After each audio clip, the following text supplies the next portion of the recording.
qodob dastuuri ah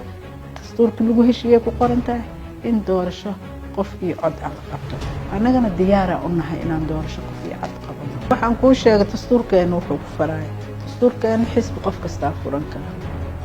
ama 2 ama 3 xisbi furan kuma qorna xisbiyadaas dastuurkooda ugu qoran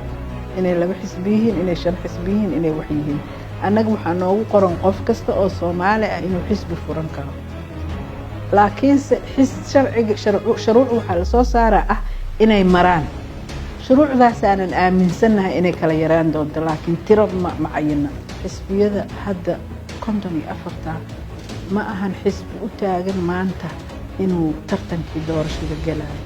xisbiyadan si ku meel gaarahay u diiwaan gelsan ku meel gaarnimadaas markay ka baxaan markaas ay noqonaysaa inay xisbi rasmi yihiin oo tartanka ay galayaan laakiin hadda ma ahan waa xisbiyo u socda in ay u dilaacaan inay si buuxda u diiwaan gashan yihiin marka kasoo gudbidda ku meel gaarka iyo u gudbidda midka buuxa jid weyn ah u dhaxeeyo jidkaasna waa lagu kala hari doonaa si fiican